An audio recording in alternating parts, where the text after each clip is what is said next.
Here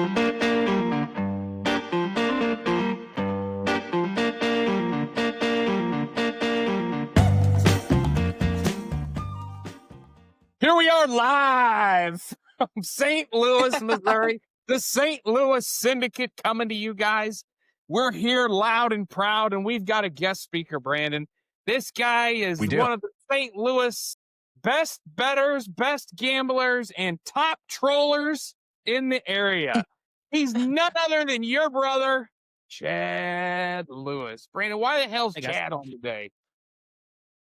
Oh, well, we had the first annual St. Louis Syndicate Sandman Axe Guillotine League. And Chad survived, what did we have, 12 this year? 12. No, 11. 11. We had 11. Yeah, 11. Survived everyone. Survived Josh Allen last week and was able to take home the crown. I kind of survived Josh Allen. So the prize is you get to join us on a video to talk about it. Extremely excited. Thanks for having me on. Welcome in, Chad. Thank you. If you guys don't know Chad, we've talked about Chad periodically. If you followed our podcast at all, you know that Chad is a troll. He likes to fire things out just to get a rise, and it usually is aimed somewhere in my direction, and it worked kind of. Sometimes I just go, whatever, move on. But for the most part, Chad is very knowledgeable about his sports. He's very good at fantasy, and he thinks he can weigh in on our picks. So I'm going to throw caution to the wind. Brandon, I think we're going to start off this segment with talking about our teams overall in the top 5. And I think this will be fun. Graduating in a little bit differently than before. We're gonna graduate into some of our picks. So let's talk about our overall Power 5. Now, arguably, Chad didn't have any say in this. I have a bone to pick here, but go ahead. Stuff in here. Brandon didn't get a lot of say in this, so we're gonna let the troll do his work here. Just seems like the Rams are a little low. The Rams does it get low. any higher? We're reverse jinxing your team here, kind of. No, correct me. These are. I know these are tiers, but still, the team on the left is the highest of the tier. Nah, we just decided that the top 5 is the top 5. We decided to stop giving them rankings because they're so bad. Okay, they're just the top 5 teams. And then after that, there's some, like every once in a while, there's trash heaps. They're sick of their shit. The teams that could move to Europe. So we've got a whole mess of things in here. But our top 5, after the performance by the Philadelphia Phillies, the New England Patriots, the Eagles, Scrams, the Broncos, and even those 49ers. Brandon, Chad, who should be in the top 5 that we left out? This is easy. The Bills should be in the top 5. It's not even close. They have the best player in the NFL. Oh, boy. This is a trolling thing. Literally the reigning MVP. Did you see what he did? Interesting take. 2 weeks surviving from getting beat by Miami. Well, they're not in the bottom. I mean, notably, they're not in the bottom. Miami's kind of mid-tier, looks like, for you guys. So true. Well, I would argue that anything from tier 3 to tier 6 is just mush. Probably the last tier definitely is trash, and the top tier is definitely.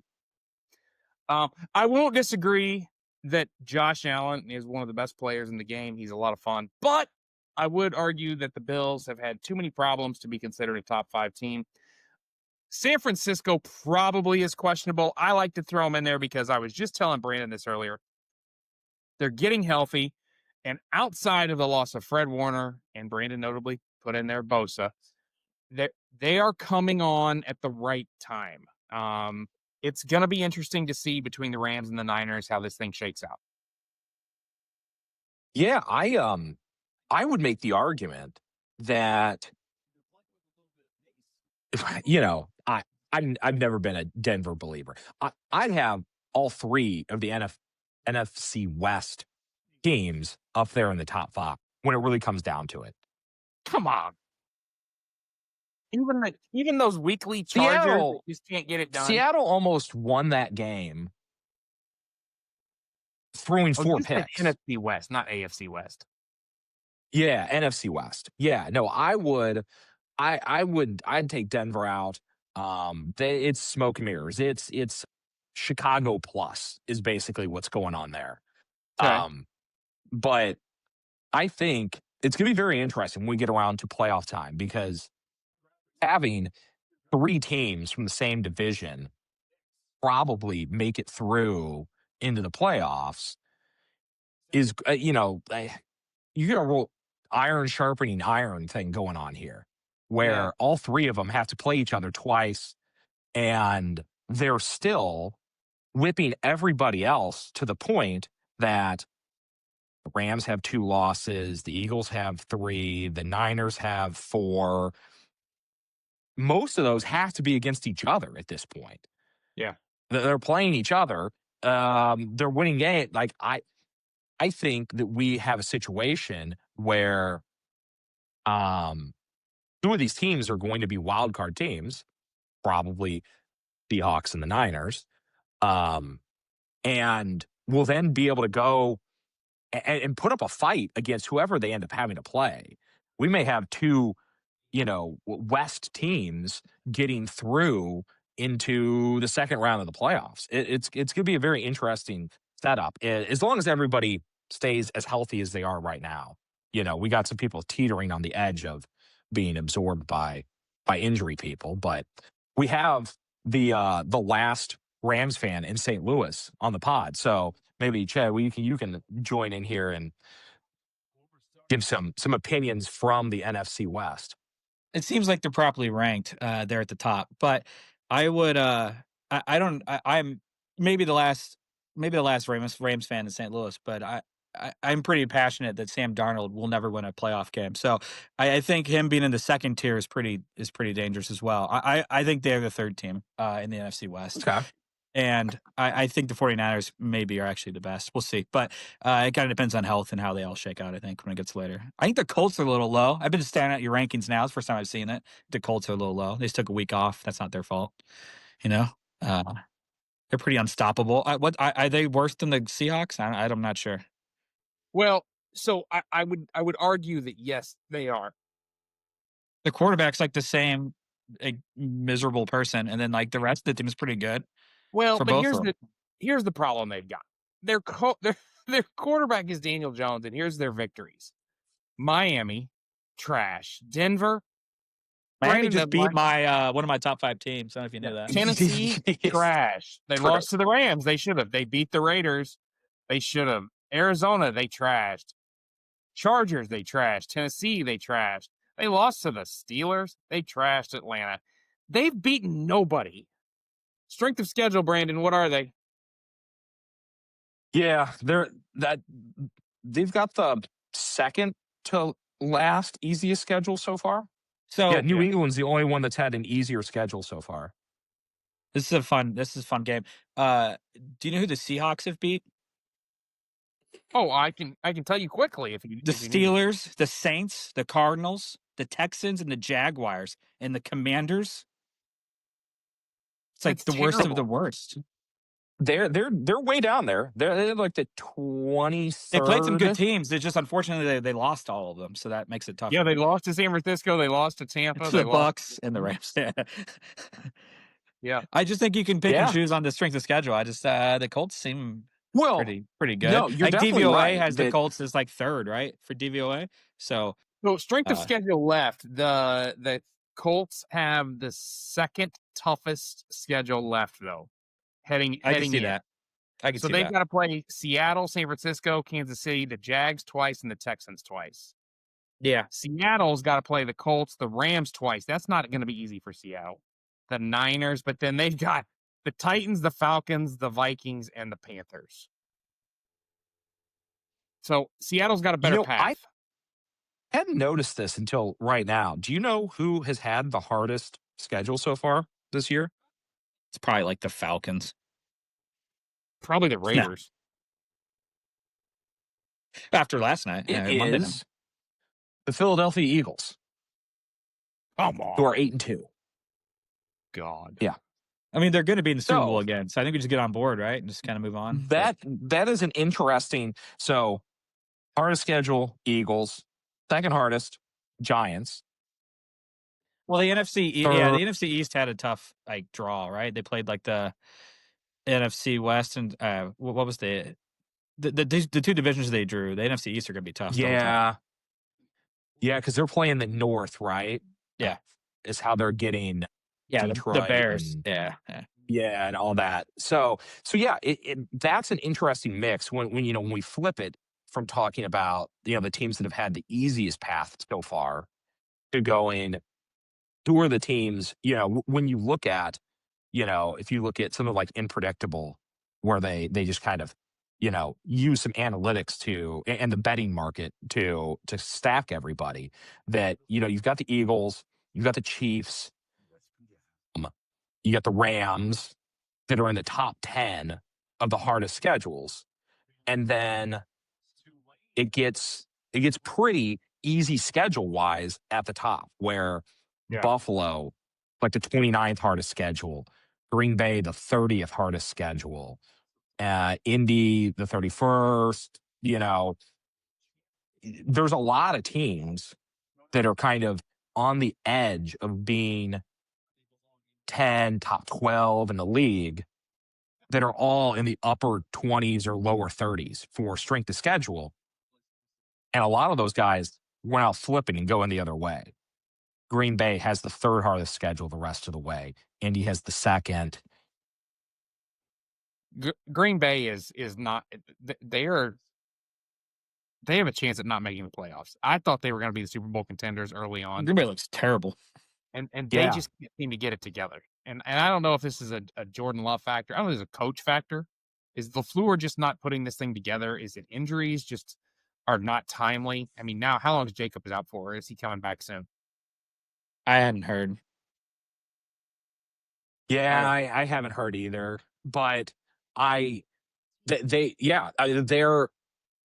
I don't know how they would. I don't know what the path is now, other than just playing so much better than they have played so far.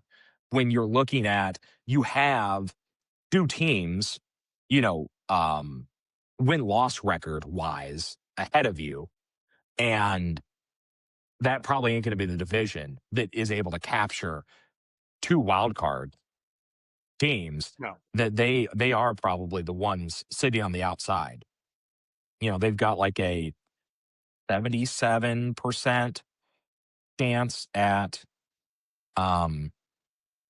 making the playoffs right now, and are trending the wrong direction. So, Right. that's definitely that's an interesting one to go, okay, how are they? We've got them playing in division this week. They're at home. They're playing Minnesota. It's Minnesota has their own problems, but are we just doing a coin toss now with these teams that are going, hey, they haven't played all that great and they've been playing a very easy schedule, and now we're on the other side of it, where Minnesota been playing an easy schedule, and their schedule gets a little bit harder. Maybe it's it's saying the quiet part out loud a little bit, but I don't know if you noticed, but the Packers have a higher playoff odds than the Bears do currently, according to NFL.com for sure. or whatever. Yeah, because without a they are doubt. expected to beat the Bears, obviously. So Well, maybe and that helps as far as the path. They don't think they play the that much Bears- better. They just have to beat the Bears. Bears have the fourth toughest schedule left. yeah, They gotta Unpredictable still has go them as through the Detroit, number one Philly, toughest and the schedule. Packers twice. I mean, that's rough. Yeah. Bears have plenty of problems in front of them, which is part of the reason why they're a tumbleweed, right? They're going to just keep tumbling. Same with the Chargers. Colts are going to keep tumbling. Seattle may tumble a little. Kansas City is not going to make the playoffs. Dallas is hit or miss, tumble. Packers tumble. I would have the Chargers so much lower. Those guys look terrible. Don't worry, before long, they're going to be down in I'm sick of their shit category. Yeah, also. like they just cannot block. They look terrible right now. I mean, then you've got the teams we should send to Europe, but I think about where Cleveland is. We won't even do that to Europe. Maybe we'd send them to France. Cleveland's terrible, man. They got Shador going this week. This is going to be fantastic, right? This is a much watch TV to see Shador Sanders as the first start. Look, he's getting first team reps this week. First team reps. So well, I did hear though that gonna... actually will make a big difference. And I've watched Shador, I've watched Gabriel in college. I don't know what they're going to be like in the pros, but Gabriel is just not big enough. I mean, he's not like Drew Brees, who wasn't big enough, but just made up with it with incredible brains and arm strength. Gabriel he's a better college athlete. He's like Tim Tebow, right? He's just a little better in college than he is in the pros. Yeah. It's just, look, there's certain college teams that you probably shouldn't ever draft a quarterback from the team because of the way that they structure their offense. They're Oregon, their quarterback always looks above average. And they're just one after another. And, they execute and they do the things that the offense is put in place to do, and they do them efficiently, and, and they win a bunch of games. And then you go, hey, how would you like to go to the NFL where everybody's 4 inches taller and 30% faster? And you just go, I don't think this is going to work. And so Cleveland decided, why don't we just draft all of the players that are right on the cusp of maybe being good? Build the whole jersey out of sleeves. Yeah. See what happens, right? Yeah. It's So yeah. We're going to find out how Shador goes this week, I guess. I think Shador is like Lonzo Ball, basically. I think his dad, same thing. Yeah. Pimped out by his dad. Well, we all fell for it, and then he's not any good, but I don't know. We'll see. He's got some talent. Bunch of people. He's got some athletic ability. He's got some skills. Yeah. But there's a lot of talent in the NFL that he can't out-talent anymore. All I know is his entire team watched him play in practice for like 18 weeks now, and not one of them was like, we should play him. We should get him in there. Not a single one was like out at the press conference begging for him or throwing Stefanski under the bus. Not a single one. Myles Garrett was not there being like, who we need is our backup quarterback. So yeah, that's a good point right there. That's probably the truth of the matter. They all his old team has watched him. They're like, I don't think he can play football, but I am rooting for him. Could you imagine being Max Crosby right now, just sitting at your house? He's probably had an edible already, and he's just thinking about what he's going to do to Shador Sanders on Sunday. Yeah, he's the guy almost killed the guys we just played last week. I hit Dak in his sights like 3 or 4 times. He's like, wait till Shador just holds the ball 4 seconds too long. But by the way, while we're talking about that, do you think Myles Garrett's doing the same thing? Do you think he's thinking about how he can take Geno Smith and break him? Yeah, like they can't block either. This might end his career. Yeah, they can't block. This might be an all-time sack game, like numbers-wise. I wonder he's only what the record is. He's 7 off of the record right now. What's the line on that game? Total sacks in the game. Most sacks. Myles Garrett's 7 away from the record right now, so 7.5, right? So he got 4 this last week, so who knows how many he'll get against Geno Smith. But prop shop Cleveland. Let's see. We got to go to Cleveland. I know we talked about it. I know what's that? November 13th, 1983. The Niners put up 7 sacks, and the Saints put up 6. Okay. Well,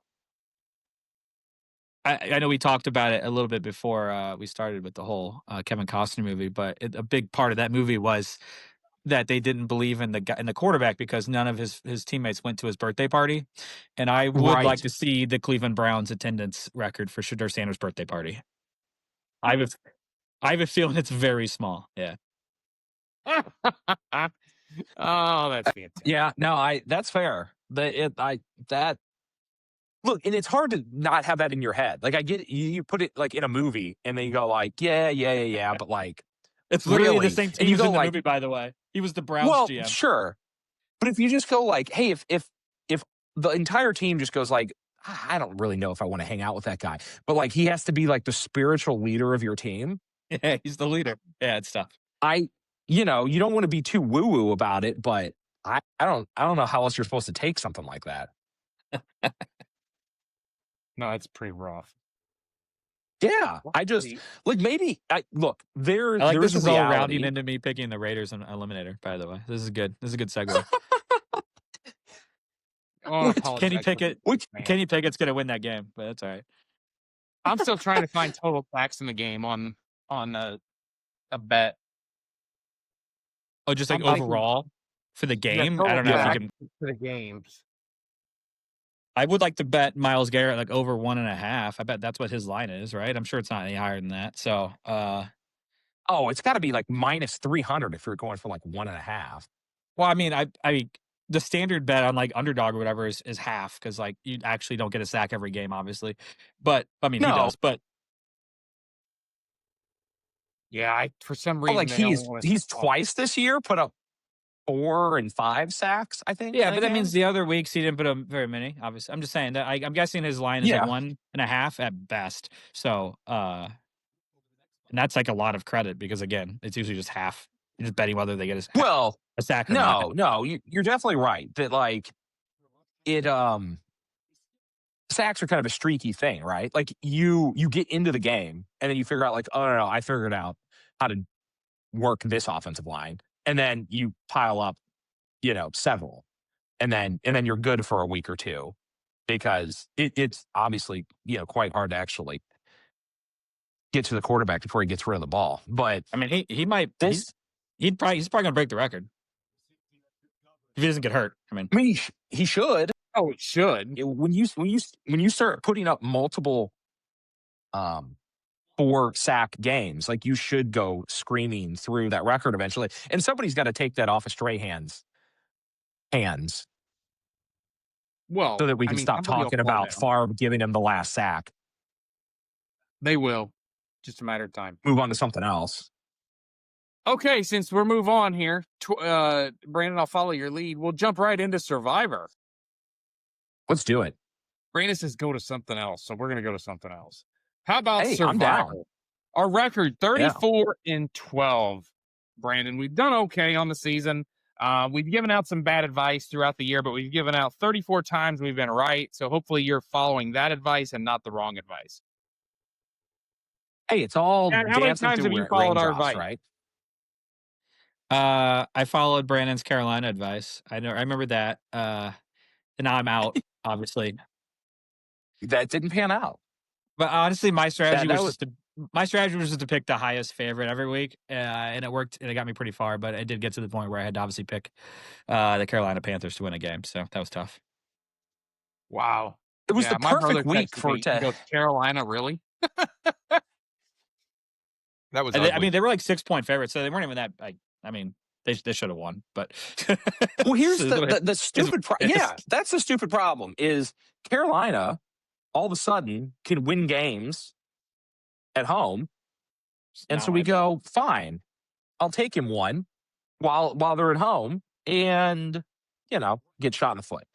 I don't know, maybe on the backs of missing 2 games the previous 2 weeks, I probably should have went something a little more secure with that pick, safe. But that was a great pick. The only problem with it is that you said the person who wins your Survivor League is going to have picked Carolina this week. If you hadn't said that, it would have been just fine. Well, I think I worded it slightly different than that, but your text to me was the upshot of the thing. That was a quote of your text to me, basically. Yeah. Yeah. And I forgot who I said. I had another pick. I forgot who it was. I have to go back and look. I had another pick. I think you were just going to take New England. I thought it may have been New England. Yeah. I forgot who it was. I think who my other waffling pick was won, unfortunately. But I think I was trying to get shoot and try to save him. So. All right. So our top play this week, Brandon, the Baltimore Ravens at 88% playing those New York Football Jets. Jets. Yeah. Jets. Yeah, any reason why Lamar Jackson and company at home won't throttle the Jets? No. Look, the line is a little aggressive with the way that Baltimore's team has kind of just been doing enough to win games. But it would be shocking to have, are we pronouncing it this year? Tyrod take over the reins and throw it to, I mean, like if you could name a wide receiver for the Jets at this point, well, look, they traded for Malachi the one Corley. guy. Jesus. I mean, I honestly, this is going to that surprise could- Brandon, but I'm a big fan of their second wide receiver, John Michie. When he was in college, the guy was an animal. So, And he was and great. then I didn't know he directing. I didn't know he played for the Jets There's until been last two week. Jet receivers named now, Brandon. Yeah. I didn't know he played for the Jets until last week, and then he caught a pass. I was like, it's like that the Leonardo DiCaprio meme where he points at the TV, and I saw him. And I was like, that's my guy right there. He's good. He did. He's he made good. it to the show. He's good. Yeah. So, that should be interesting. I do think that this is one of those ones where Baltimore either wins by like 7 or 48. like it just starts to get away from them and the Jets just fold. Yeah. Is very Probably. possible. But Baltimore feels, like the one that should be the top play this week. All right. I'm with you. Now, technically, the next highest percentage is Seattle at Tennessee. Yeah. But Yeah. Detroit at the Giants, for me, is the safe play. All right, I'm gonna give you my 2 cents here. We're gonna go back to Dan Campbell doesn't lose back-to-back games. So I don't know if he'll cover necessarily. I'm probably gonna be betting in our gap league that he's gonna cover, but I promise, mark my words, there is no way the Lions are losing to the Giants this week at home. Do we know if Jackson Dart is back? I That's like my Jackson understanding. Dart, but Scadaboo's not back with him. Scadaboo's over fighting in WWE. I did see that. That was wild. He's going to be good for them, I bet. Yeah, it looks like he is going to be back. And the truth of the matter is, he's probably gonna be back. Scadaboo, Dart, Jalen Hyatt, Malik Nate. I mean, the Giants have the beginnings of a super team. They've got to get a good coach. They've got to get some nice defensive players to go with Abdul Carter. So they got to get some corners that can cover. But the Giants are going to be problematic for the Cowboys and the Eagles for years to come. I liked how you just said just those two. It's a tough break for the Commanders fans. I agree. I think the Lions should, and they're back inside, so Goff doesn't have to worry about the slightest breeze making him a terrible quarterback. So I think this is probably a good play for him. Man, and Football's pretty big when you have I'm just hands saying, that size. if they played in New York, the line would be a lot lower, I guess. And yeah, I think would so. be a lot less confident about Jared Goff going outside to beat the Giants. That's I'll all. tell you, it would be 5.5. Yeah, everybody talks about Jared Goff outside, but Goff's he's done all right, man. He's done. I just watched him play last week. That's all. He played the great. Eagles. He played the Eagles. I'm telling you, the Eagles are probably one of the top 2 teams in the league. They probably are, but he went like They're 2 hot. for 18 at one point. Like, it's just The Eagles Yeah, defensive either way. line. The Eagles Lions make good should trades. stop the Lions should stop the Giants. That's for sure. I agree. All right. It's a So rough that's one good there. because Risk reward plays, Brandon. All right, let me say Yeah. this. The guy that wins his league this year is going to pick the Raiders to win this game. For the record, St. Louis Syndicate fans, the 2 Syndicate members, at least one of the 2, do not endorse the Raiders. This is a total guillotine pick from Chad Lewis. He's all over the Raiders. The Raiders are an interesting pick, right? Because they are favored Yes. while being power ranked lower than the team they're playing. So there is a little bit of a nod towards, and they're through the 3. We're not talking about like 1.5 or 2.5. Right. They're they're laying 3.5 points right now. Do you guys know who the sixth highest rated quarterback in the NFL for expected completion percentage is? It's Geno Smith.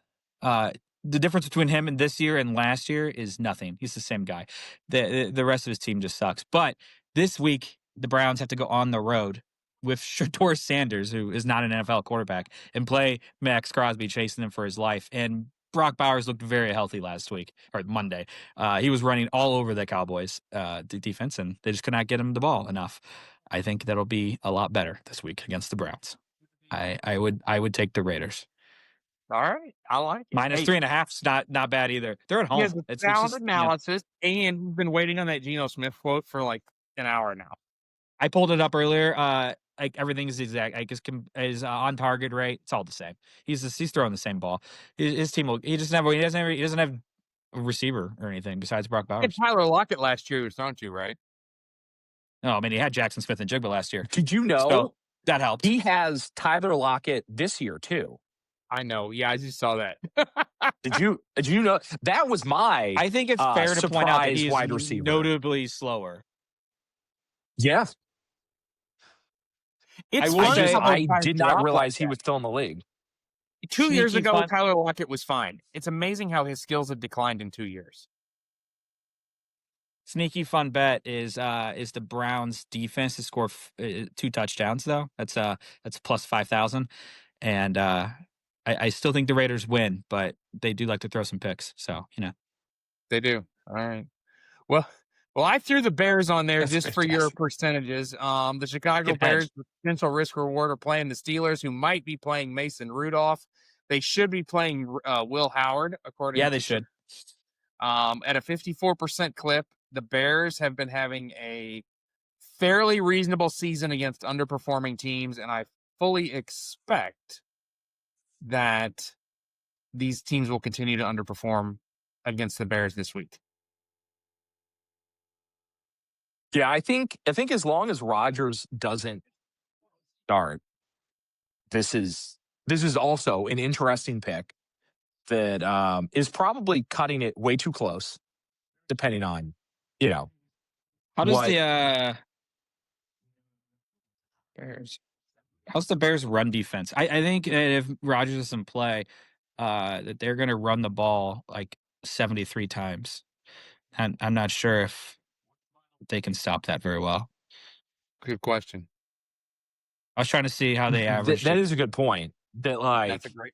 they may not let them Rudolph or Will Howard throw the ball at all, really.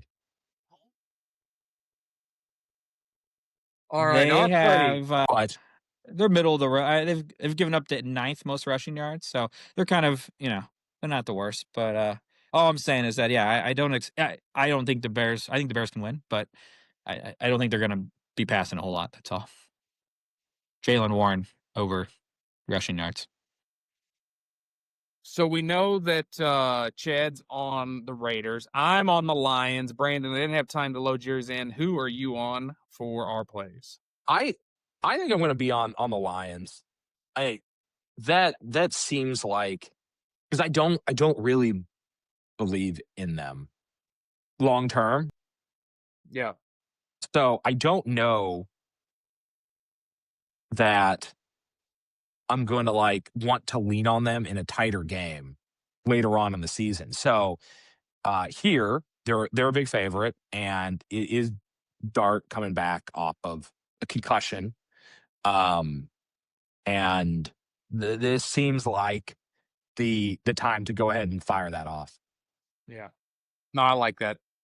The team playing Tennessee, who we've been very successful with this year, is I mean, it'll continue this week. That's funny. I didn't see that before. as Seattle and Sam Darnold That are guy's great. playing those Tennessee Titans. That very well could be your safe play of the week. It could be our play of the week. But if you've been playing the team playing Tennessee all year, you would be in pretty good shape. Yeah. They only having that one win is quite an interesting way for that to work out. When you just pick a team, obviously we started the year crapping on New Orleans. And then when it turned out that New Orleans was at least feisty, we went ahead and pivoted because it seems like Cam Ward it's gonna take him a little bit. And probably this is probably one of the guys you want to put on your list, Chad, that once he washes out in Tennessee and gets away from that absolute dumpster fire of a franchise, he may go somewhere else and have a real, head coach and quarterbacks coach and turn into an actual quarterback. Yeah, he's actually going to be really Because, good for the Rams in 3 years when Stafford retires. Yeah, something like that.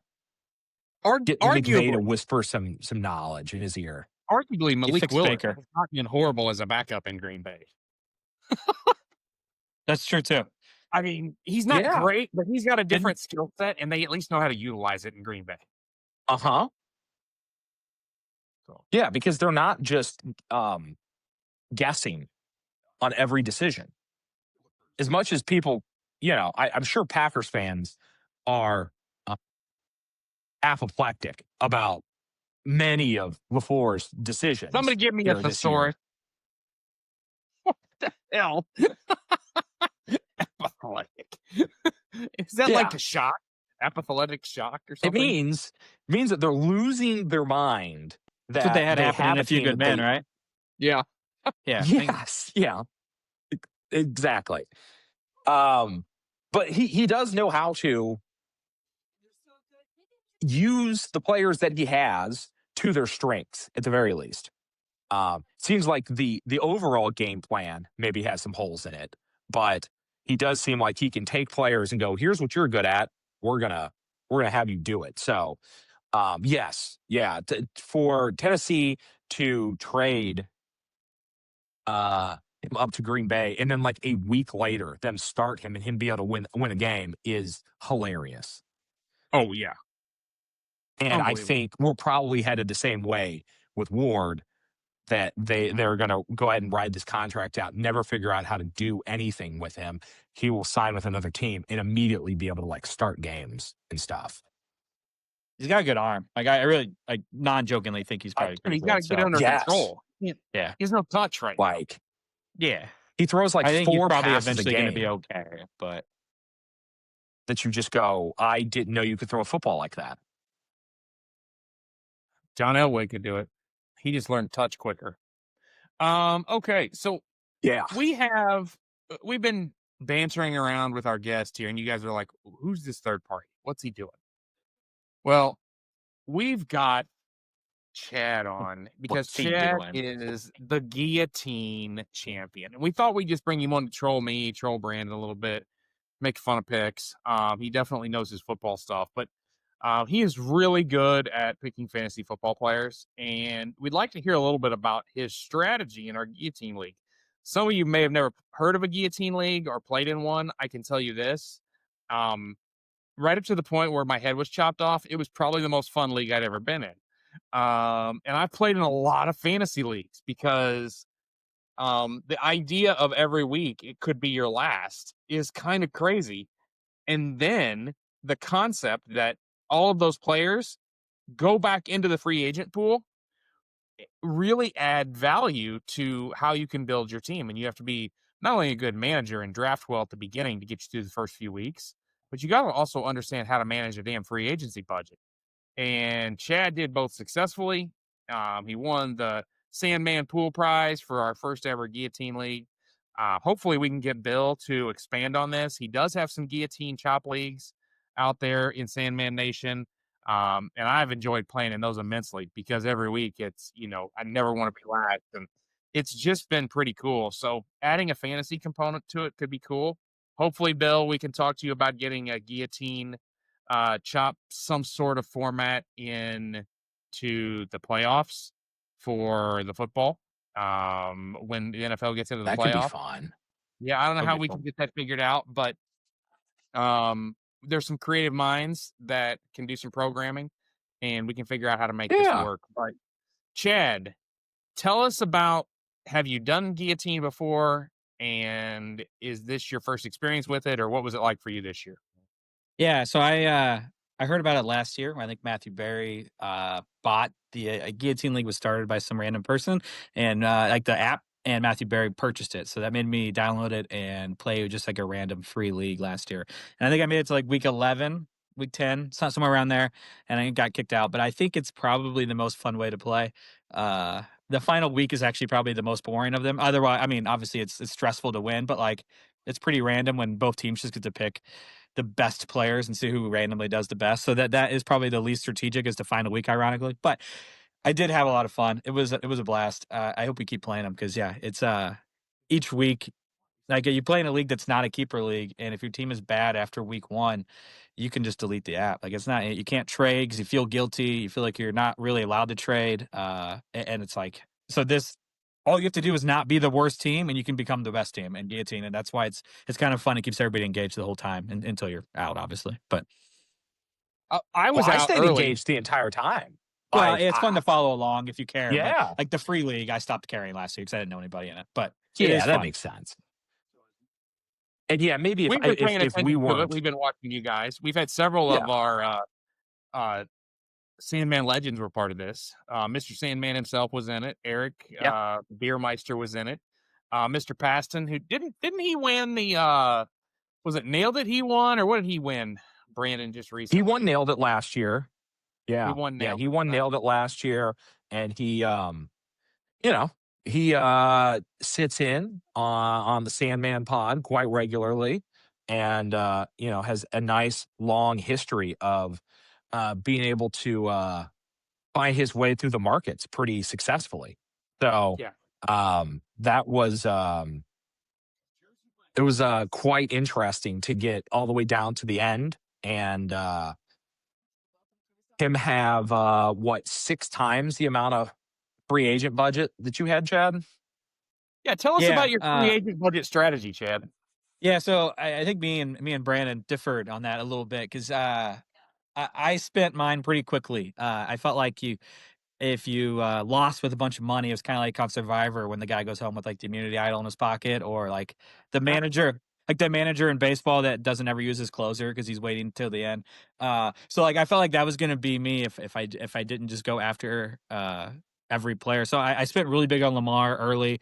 That obviously panned out great as he immediately got hurt. So that didn't help me. I felt like I got pretty. I had a Emeka Egbuka all year, so Rico Dowdle I got for free almost. So like I got lucky with some guys, but I thought I went through the strategy of like just buy the best player every week to make your like if there's somebody out there that is the best or whatever, one of the best at his position, go get him because he's going to be the best there for the rest of the year.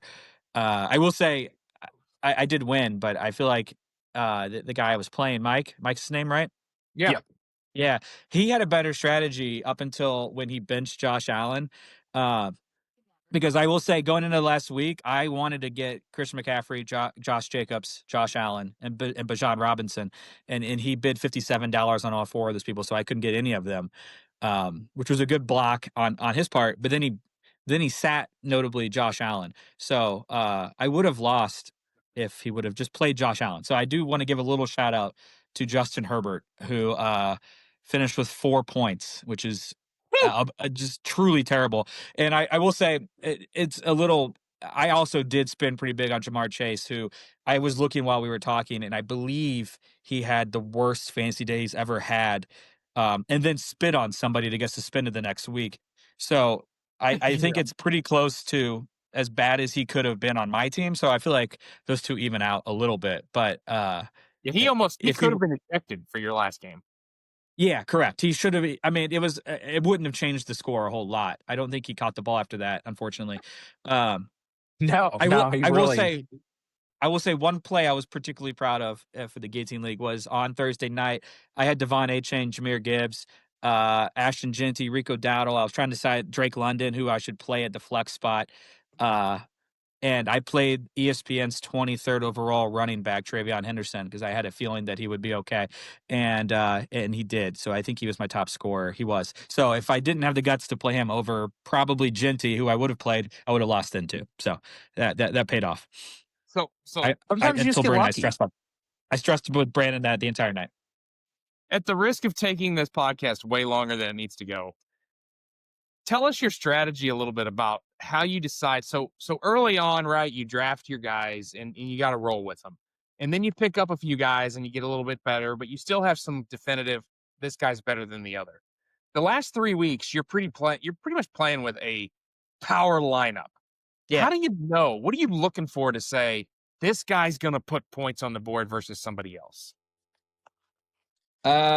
So I mostly it's just the most boring answer. I follow like consensus rank, like statistical rankings that kind of average, not like fantasy pros. There's some other guys on like Reddit that do a decent job of weighing all of the rankers across like the entire internet about how accurate they are historically and kind of ranking them. So I kind of use stuff like that because you're right. Once you get down to the end of being able to start everybody, it's tough to like say I feel, and notably I did that the final week. Trayvon Henderson was nowhere near the top 20 and anybody's running backs, even once Ramondre got ruled out.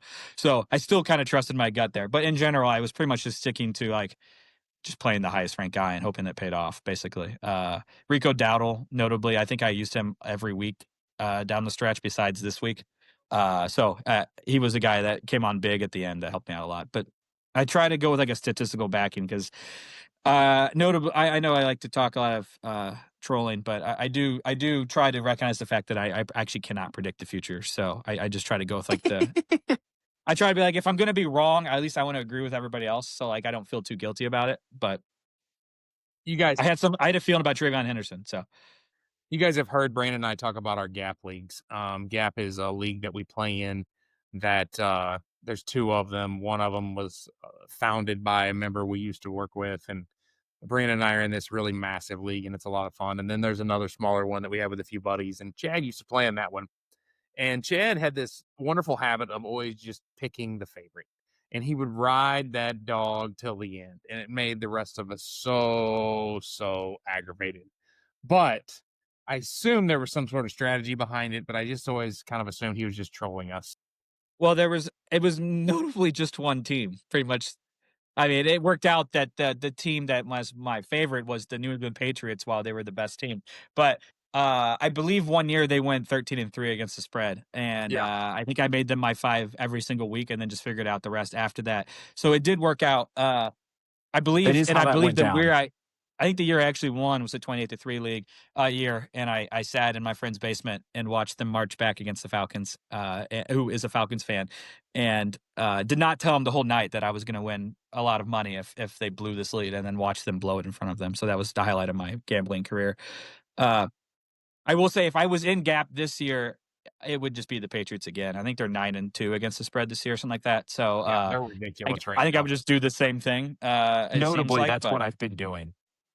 I will say I believe the Rams are also 8-2 or 7-3 or something like that against the spread. So The Rams killed me last week, dude.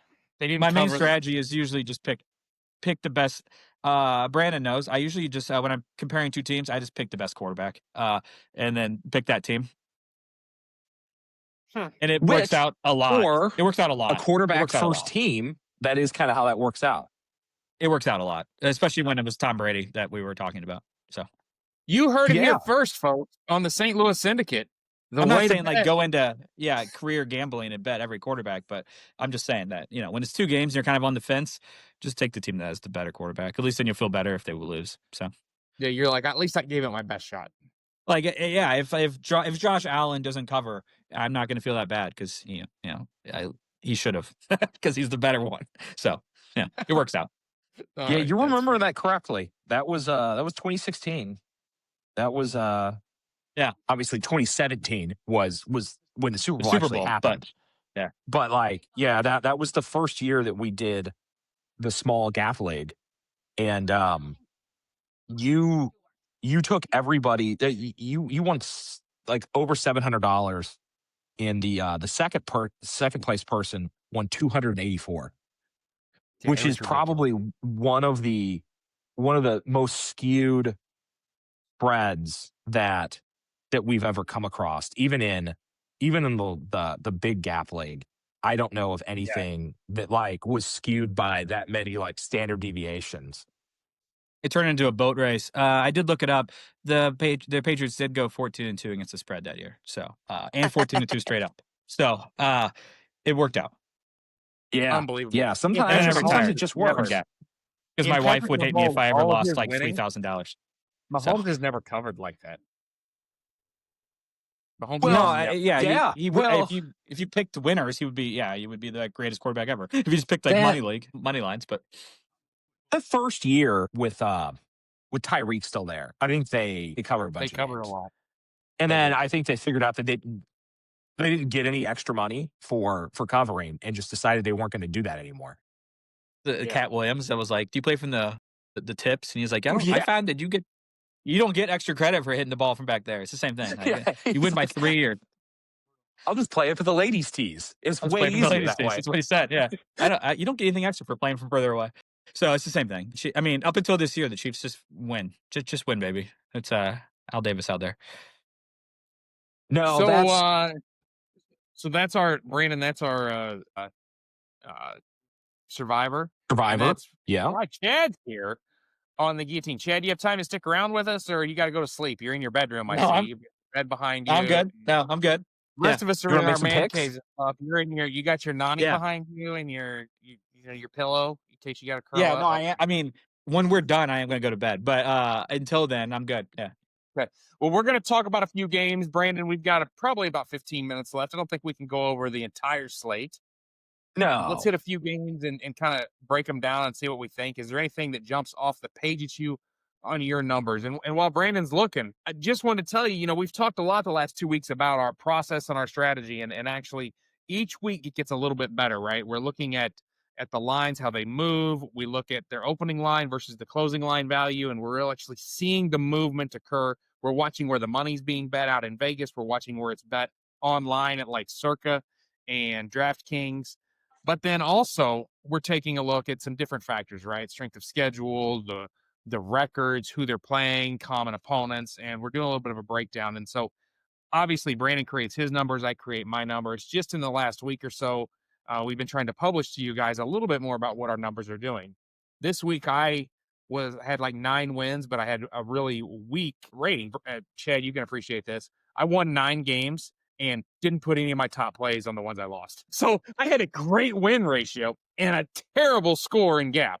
And so I was not real happy with myself there. Not happy at all. And Brandon, I don't know exactly how we ended up in the super contest, but if it followed that suit, then we're probably pretty pissed. Yeah, unfortunately, Tampa hosed us in a super contest and it hosed me because I had them as my second favorite pick. And then, as we talked about last week, the numbers said just take Denver and the Yeah. points. And I We didn't went, do it. I'm going to ignore that and just power through. And that didn't go well.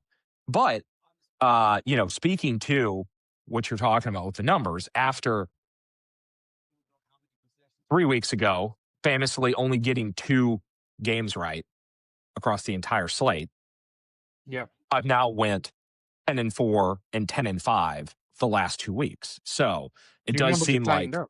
the numbers are finally, kind of getting me moving in the right direction. And That's so, great. You got two. I'm sorry. You got 2 games right across an yeah, entire week of picks. week Yeah, 9, rough. I hit Carolina and I hit Seattle and I missed every other game, Did you tell your wife which about that weekend seems, gap? oh, yeah, no, I mean, she sat next to me and watched the games while I went. Yeah. All right, The I'm morning sure it went slate, really it's a good well week. if you talked at the Hey, the television in morning front of his slate's always the newborn. fun one, someone say right? that's almost harder to do than getting them all right. You know, Right. Mathematically, it sure is. Yeah. No, Well, at Circa, they actually pay you out the booby prize. right. I would have been, yeah, that was when I went, okay, we're going to have to figure out some mathematical reasons to take some of these. Because I was doing fairly well up until that point, and then lost in $40 worth of equity between the 2 pick'em leagues in 1 week. Just so And then, of now, course, there's the Ben Harper fund. yes. Hey, I picked up 400 grand in Ben Harper last week. Finally, I did the thing. Hey, what if math worked? And then it worked. So that one, I'm just crossing my fingers and going, hopefully we are finally on the right side of the hill where these giant line moves will start actually panning out. And we won't have to have any more conversations about, I don't understand why math doesn't work in 2025 anymore. Well, But let's start with math and the Thursday yes, night game. yeah. My lines say that Houston should be catching 7.5, but they're only 5.5-point dogs. Buffalo is a strong team, but they have shown that on the road they're a little soft, right? They haven't done as well on the road. What are you looking at between Buffalo and Houston? Do you think the powerful Bills and Josh Allen, Chad's favorite, can go into Houston and cover 5.5? My numbers say that they should. I'm at Mine do. 7.9. So, Ken, are you I'm at liking them on the 7.4. road? That's the important part. The road. Chad? I would pick the Bills. I would pick the Bills. So I just don't. So you're saying Josh Allen's a better quarterback than C.J. Stroud or Davis Mills, or both of them together?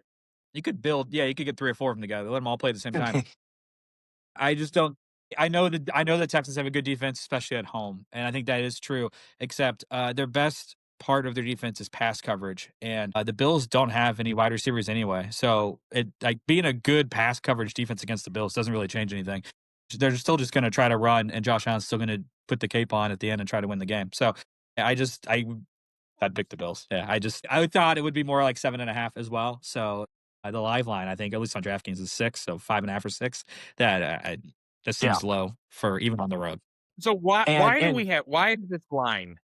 is this line less than 7? It's the defense. The Texans have like the There's third so best many defense. people that like Houston. I don't like Houston. I'm all over Buffalo in this. I'm going to put big points on Buffalo, Brandon. and here's the problem, right? Because the line's even shorter in the Sandman contests. We're getting 3.5, or we're laying You have it for 3.5. 3.5. Buffalo minus 3.5 is what it locked in the Sandman contests. The Texans managed to beat the Titans last week 16-13. Like are we watching the same teams? I don't understand. I know the defense is good, but The worrisome thing is that every time Buffalo goes and plays on the road, they do things like lose to Miami, or a couple weeks ago they beat Atlanta by like Didn't they lose to the Falcons? point and a half or something, or some crazy shit like that. So that's where, look, I've been staring at this for a while. I was listening to people today, and they kind of went the same sort of deal that you just brought up, that like, hey, this Houston defense is kind of smothering if you plan on throwing the ball down the field. But if your quarterback doesn't need to throw the ball down the field, then he kind of gets to pick his poison. And James Cook can run. Yeah.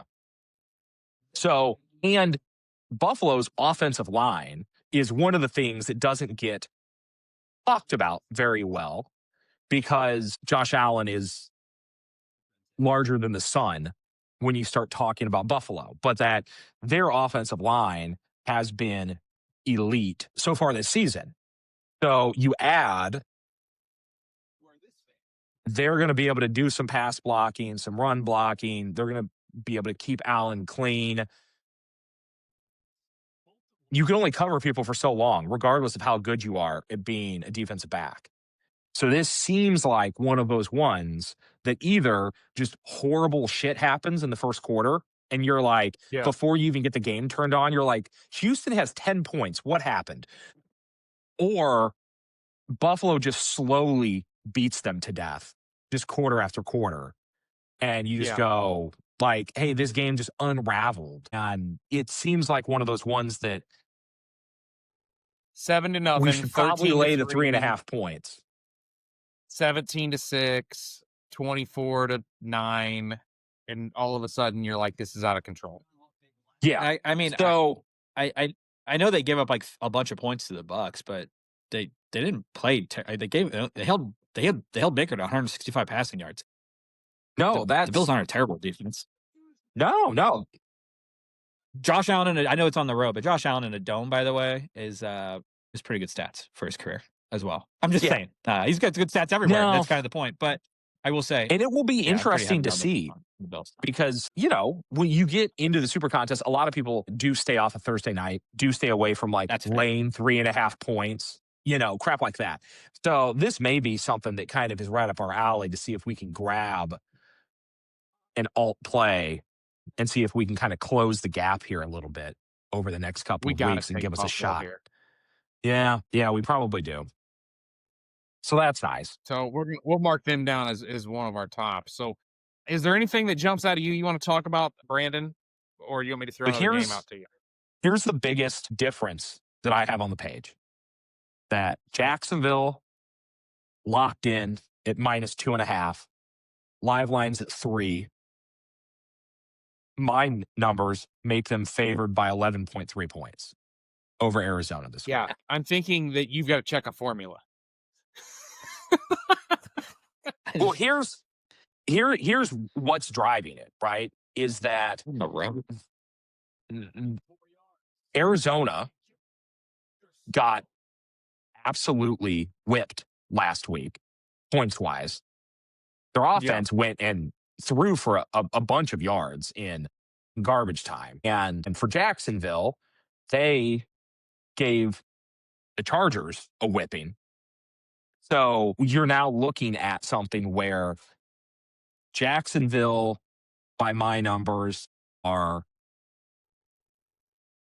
overplaying their spread by 4.2 points on average per week.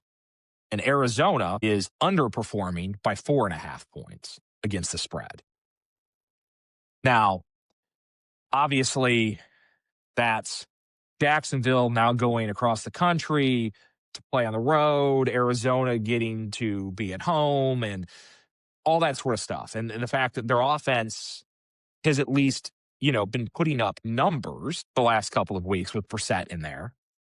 But that seems like the one that goes, hey, we're under the 3, and the numbers all just go, hey, this is going to be another whipping coming Arizona's way. So yeah, I don't know, when we get around to Sunday, what we end up wanting to do with that, but that is the largest delta by far between the line that locked in and my numbers. Okay, so I find that interesting, and that is a large delta. I'm kind of on Jacksonville because I don't like Arizona. Here's some interesting results on splits for Jacksonville. So at home, Jacksonville beat Carolina. Then they went to Cincinnati and lost. And then they had Houston coming home and they won. And then they went to San Francisco. They won. And that was right in the middle of the whole injury debacle where there was not one person there healthy. We're going to check that now. Yeah. At home against Kansas City, they won. Then they traveled across the country to Seattle and lost. Then they played the Rams over in Europe and lost. And then they went to Vegas and won by 1 point. And then they went to Houston and lost. And then the Chargers came home. This is in Arizona, back across the country. Yeah. I'm not a huge believer in the whole back and forth thing being an issue for NFL teams, as it shouldn't be, but I'm beginning to see that might have something to do with how the line is set where it is, instead of Jacksonville being a higher spread. I think that that Vegas is saying Jacksonville should win this, but the back and forth and the constant long distance travel, I mean, they've been across the country 3 times and to Europe. They're probably a fatigued team. And there's nothing saying they won't win, but is this one of those trap spots where Arizona's going to win one at home? I like the Jaguars, but I will say the Cardinals were kind of like the nerdy pick coming into the year, just because I think everybody thought they'd be better. And I will say they just got done playing the Seahawks, the 49ers, the Seahawks. They beat the Cowboys, who aren't, I don't think, actually bad. Then the Packers and the Colts was their last 5 games. That is a murderer's row of a team. So and they didn't. I mean, the last one, yeah, they got blew out by the 49ers, but they were closer to the Seahawks. Like I said, they beat the Cowboys. They were really close to the Colts and Packers. So I mean, they could have a week. I think Jacoby Brissett's better than Kyler Murray, so that doesn't I think hurt. they could play this one close. Sure seems like it. At this I will say point. 2.5 helps. Being under 3 is nice for you guys. I don't think I would bet 3.5, which is probably where it gets to. I'd say 3 right now live, but Yeah. 2.5. 2.5 is not a bad number for it at all. I do think the Jaguars win, so I guess that's who I would pick. But What's your favorite pick of the I'm week, leaning on Chad? that travel being a thing. Yeah, no, I'll say that's the thing that worries me. What's your pick of the week? I have two that I like. I think I think the Patriots are going to cover. I think they're just going to beat the crap out of the Bengals, and then I like the Colts getting points against the Chiefs. But that goes back to me thinking the Colts are actually good. So Yeah. and much to Brandon's chagrin, I don't think the Chiefs are any good right now. So I think the Colts offense is gonna outrun them. But I will say Well, they're not really known to lose twice in a row. But the Chiefs, I mean, but the Colts coming off a bye, I believe, right? They didn't play this week. Yeah, they're coming off a bye, they did, getting to and sport they're getting the travel, hook. Indy to KC. So and they get the hook. So I like the Colts, but my top pick was probably the Patriots, just because I think I don't know why the Lions always what's it live? The Lions 7.5 live. I don't know what that is for you guys. Yeah, 6.5. I just don't get why they're. Yeah, I don't get why they are 7.5 against what we've seen from the Bengals, and like I don't know if the Bengals with Flacco is any better than the Giants or the Jets or whatever, and the Patriots seem to be much better than the teams that are playing them this week. So I just don't get why they're under 10 when the Lions are 10.5. But Burrow's been practicing this week.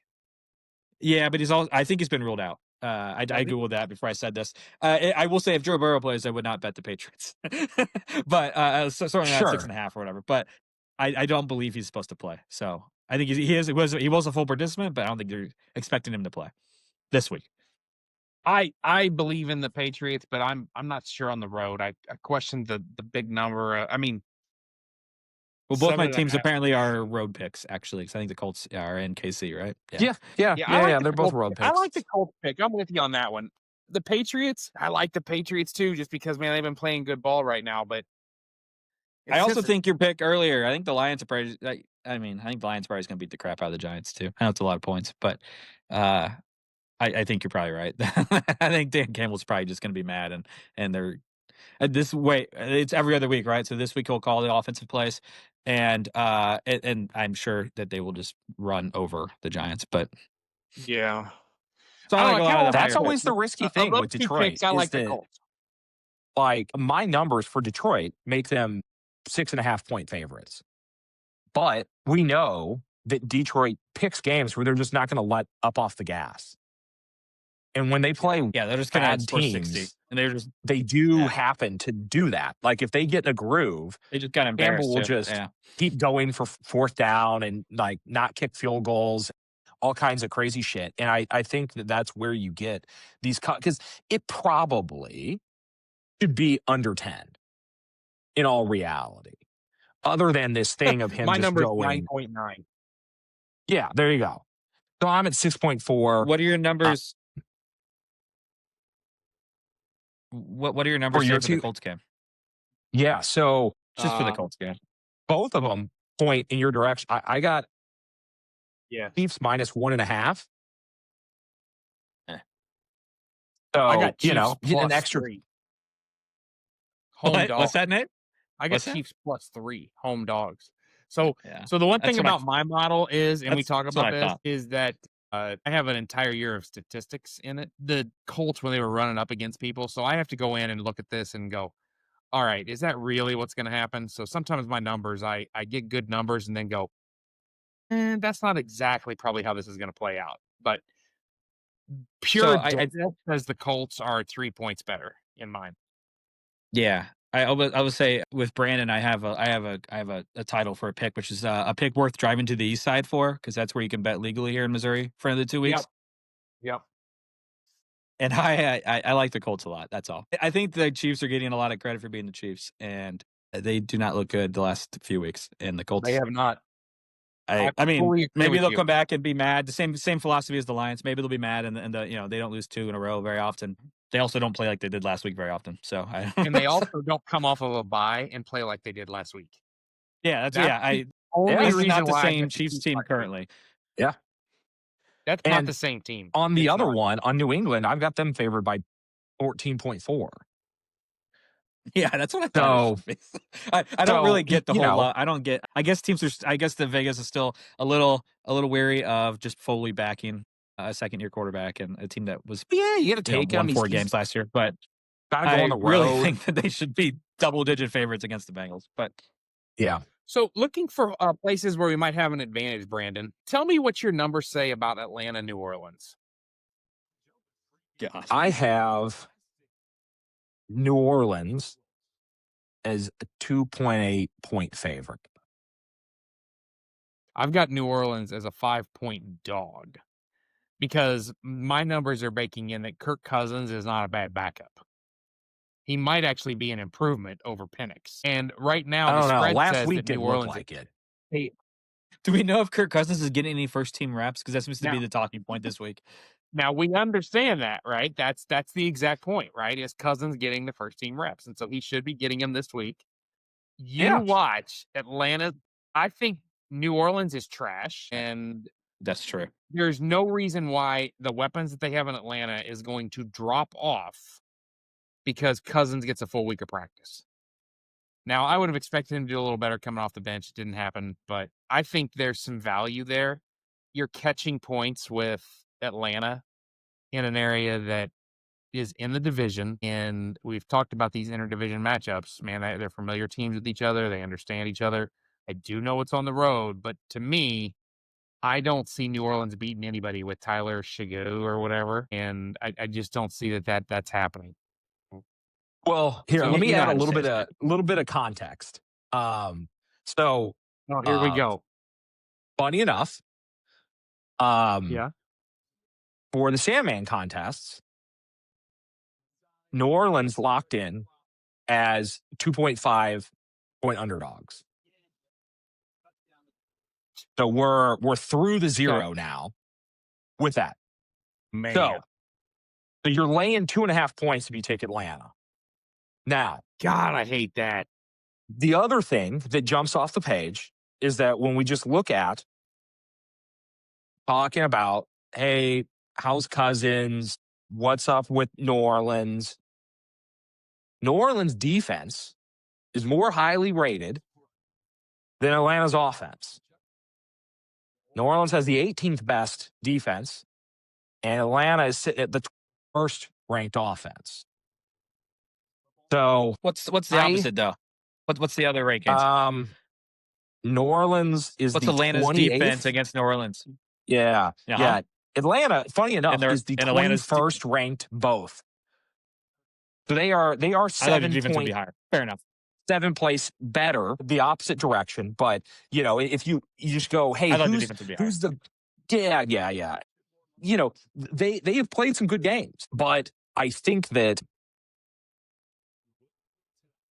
this, outside of just having a feeling where you go, hey, I think Cousins is going to come in there. It's not going to matter that he isn't mobile.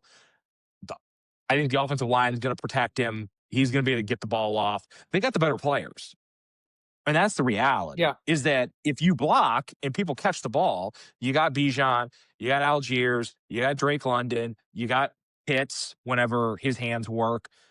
He's got places to throw the ball where New Orleans is basically stuck getting the ball to Kamara and whoever they weren't able to trade.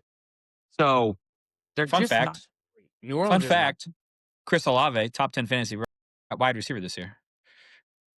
Yes. Well, so far, he's trapped there in New Orleans. Well, I'm just saying he's had Tyler Shuck. Yeah, has throwing in the ball. It turns out. So. Yeah. Well, that's what happens when you're just learning how to play quarterback, and you have a guy like Olave that just goes, "Hey, I'm just going to run over here, and I'll be open. So just if you start getting confused, throw the ball my direction." So why did the Bills not trade for him? My guess would be they didn't want to spend the money. They just didn't want to spend the picks.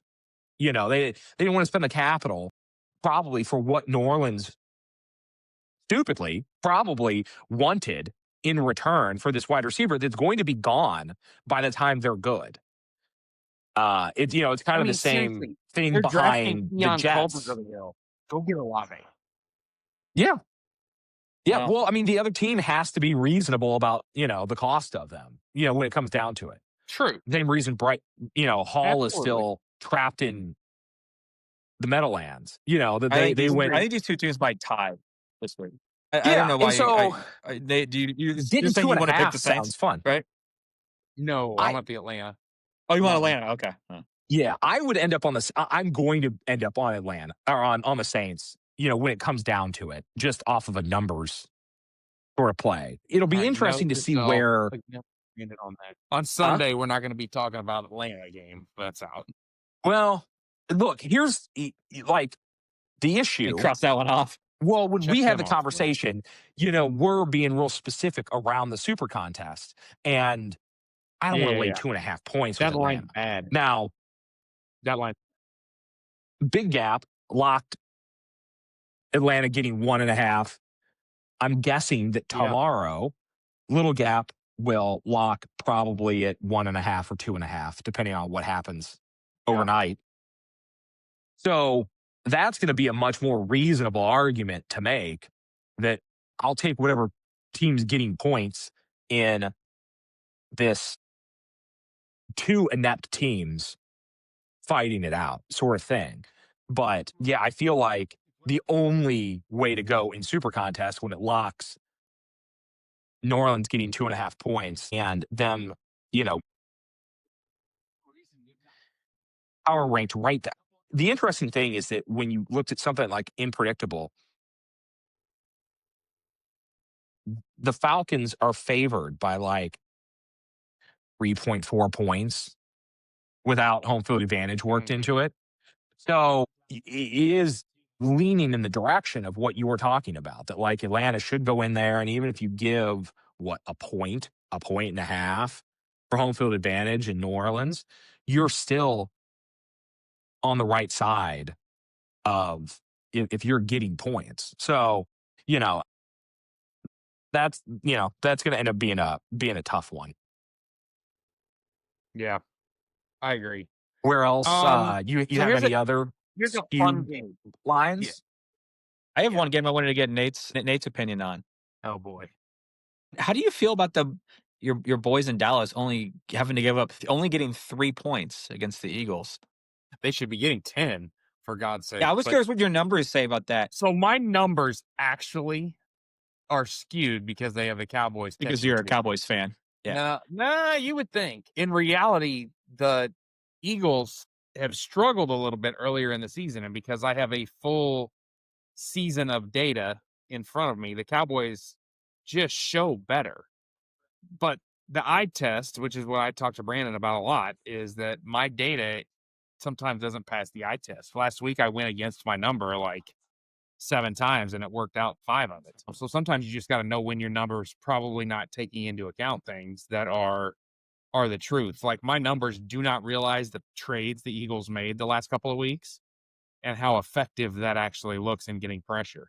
My numbers also are not taking into account that in the very first game of the season, what's his name, Carter, spit and got kicked out before the game even started against the Cowboys. So I just listen, I really like the Cowboys, but right now the 3.5 is a complete farce because of how many Cowboy fans went, oh God, look how they beat Vegas. They're back. In reality, this thing should be 7.5, 8.5 by the Eagles. And I'm playing the Eagles all day. I'm guessing we're running out of time, but I will say one of the nerdy things I like to read about is Nate Silver has his own prediction model this year. It's called Elway, which is agrees with me. It basically it weighs how good your quarterback is, among other things. It has other things, but and just so you guys know, Rams #1 at that ranking. But they have the Eagles and Cowboys as nearly identical teams. So I just I would pick that. I think the Cowboys are going to win outright, much less with 3.5 points. But I just was trolling you about the whole Cowboys thing. I think they're probably going to beat the Eagles. I think the Eagles are pretty bad. Have looked pretty bad recently against any good offense. So I actually think that the Cowboys will win. But I was just curious what your numbers would say, which is my numbers say the Cowboys, and I'm telling you that the I'm picking the Eagles, and I might put 15 on it. Hey, I support you. I wanted it on the record, so when I text you about the Cowboys winning outright, that we can come back to this. But they have the ELO rankings as like the Eagles as a 1584 plus 3.8, which is how much the points they would score against an average defense, and the Cowboys is 3.5. So like they're basically the exact same team as far as Nate Silvers is concerned. So I thought it was interesting. And I like Nate Silver, right? He's the what is he the signal and the noise? Is that his thing? Yeah, that's his. Yeah. Yeah, I freaking figured Brandon's numbers have the Eagles as pretty heavy favorites as well. That's why I was bringing it up. 8.6. But yeah, that's what I figured. 8.6 point favorites. Yeah. Okay. I So, just I just can't get there with the Cowboys. You know what? I got to know something though. One of the questions I was going to ask you, Mr. Troll, is I think if you started this season right now, the Cowboys would make the playoffs. That's all. If you just why is it so fun to beat on a team that hasn't won anything in 30? It's because of the fans. Like, yeah, it's because like if you go, it's the same. Like Notre Dame fans, they're the same thing. They don't win anything, but like Quit looking at my wall behind me.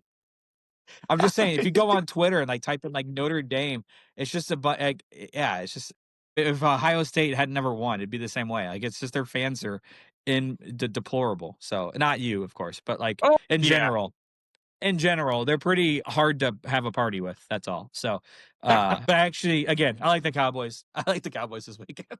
I think they looked really, really good, and Quillen Williams actually makes them look really good against a team that is basically going to have to try to run against them, and I think they're going to be better against the run. So, I'll tell you, if it's the a good Cowboys, good just argument. for the record, if the Cowboys and I just say the Eagles' strength is pass coverage, and I don't actually think you can cover George Pickens and CeeDee Lamb. I don't care how good your defensive backs are. So. Dak looks awesome. So I think that's actually a good matchup for them. That's all.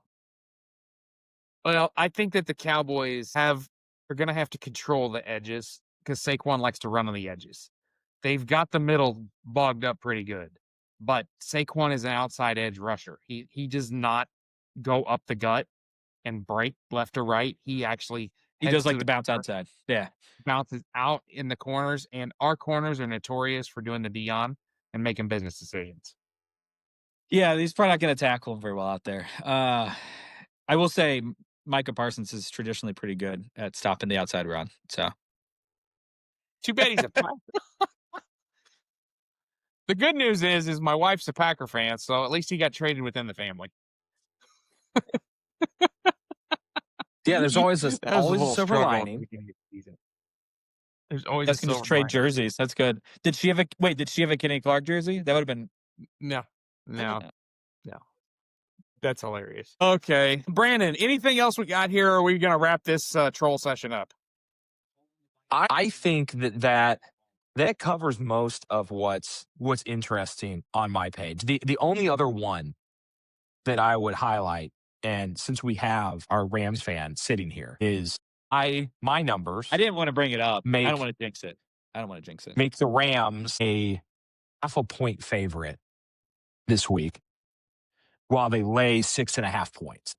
Where are you landing this week, going up against one of your other favorite quarterbacks, Baker Mayfield? God, I love Baker Mayfield. Yeah, he's my spirit animal. A troll who learned how to throw a football at a young age, basically. I think that I would take the points if I was gambling. I would take the Bucks plus 6.5.